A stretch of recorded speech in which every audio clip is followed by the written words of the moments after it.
Dubai is sitting on a crisis it spent billions trying to hide, and the clock is running out.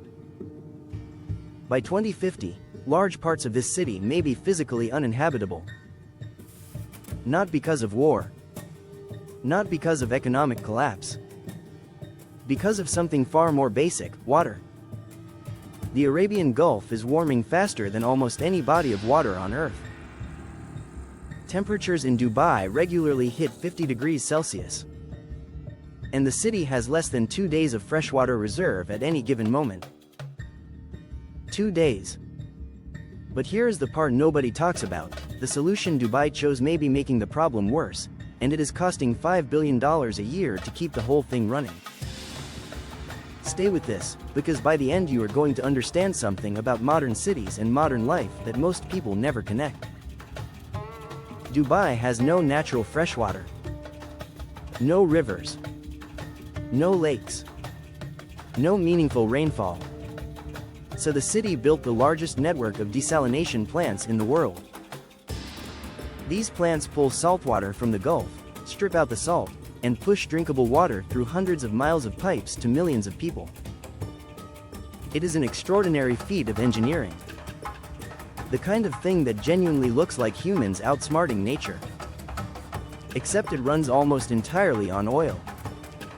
To desalinate 1 cubic meter of water, you burn through enough energy to run a refrigerator for an entire week. Dubai does this for roughly 675 million gallons every single day. The carbon output is staggering. The heat discharged back into the Gulf is raising water temperatures. Warmer water means higher evaporation. Higher evaporation means more humidity and heat stress on the city itself. Which means more air conditioning. More air conditioning means more energy burned. More energy burned means more heat discharged into the Gulf. Dubai built a machine that feeds itself. And the $5 billion, that is just the annual operating cost to keep the desalination system alive. It does not include the infrastructure. It does not include the cooling systems. It does not include the subsidies keeping water prices artificially low so residents never feel the true weight of what they are consuming. Now here is where it gets personal. The average person in Dubai uses more water per day than almost anyone else on the planet. More than Americans. More than Europeans. Because when something feels unlimited and nearly free, humans do not conserve. They consume. The city engineered abundance, and abundance engineered waste.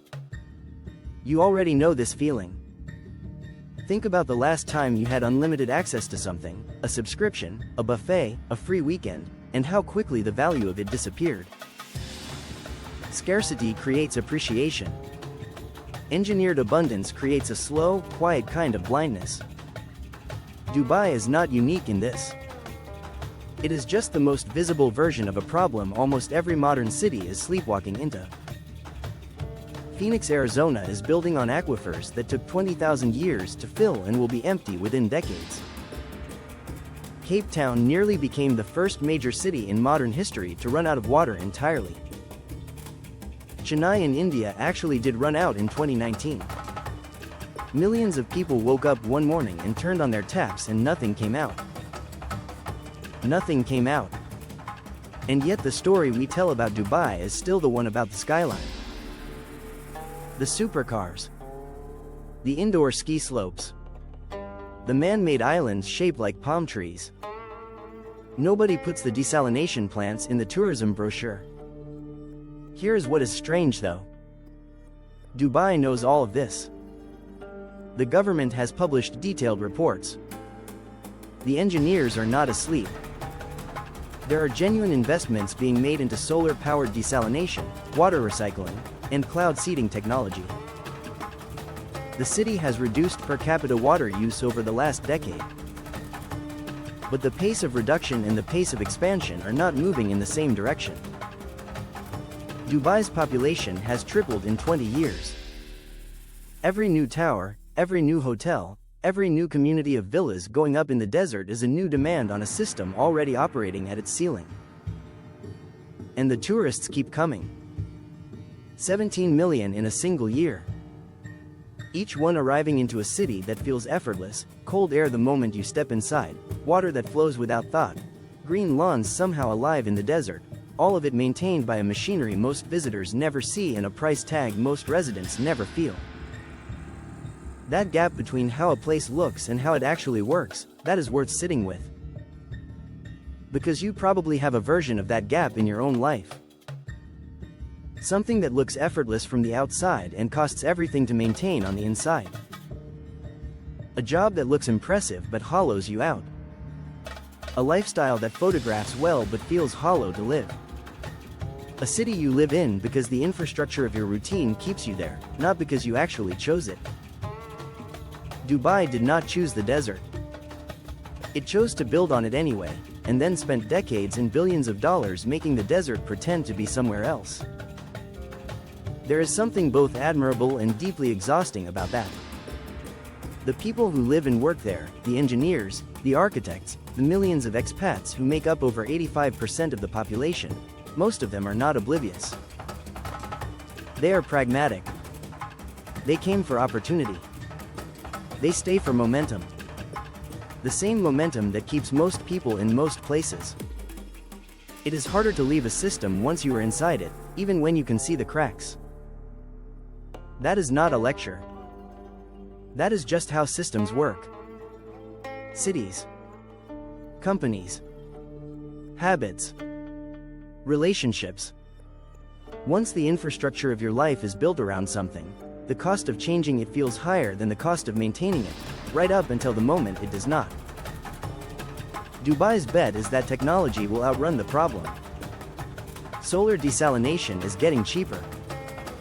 Atmospheric water generators that pull moisture directly from air are being tested across the Gulf. If the math works out in time, the city survives and scales. If it does not, the most audacious urban experiment in human history quietly becomes uninhabitable within a lifetime. That is not pessimism. That is engineering with a deadline. And here is the thing you will not read in any travel article about Dubai: the people who understand this problem most deeply are not leaving. They are doubling down. Because they believe the city that built an impossible skyline in 30 years can solve an impossible water problem in the next 30. Maybe they are right. But the next time you see a photo of Dubai, the lights, the towers, the green against the sand, you will see something most people miss. You will see 2 days of water. You will see $5 billion a year holding the whole thing together. You will see a city betting everything on the idea that human ingenuity can keep outrunning human appetite. And somewhere in that image, if you look long enough, you might also see a question about your own life. About what you are maintaining that costs more than it shows. About what you would build if you were starting from scratch. Dubai started from nothing. Absolute nothing. Sand and heat and salt water. What is your excuse?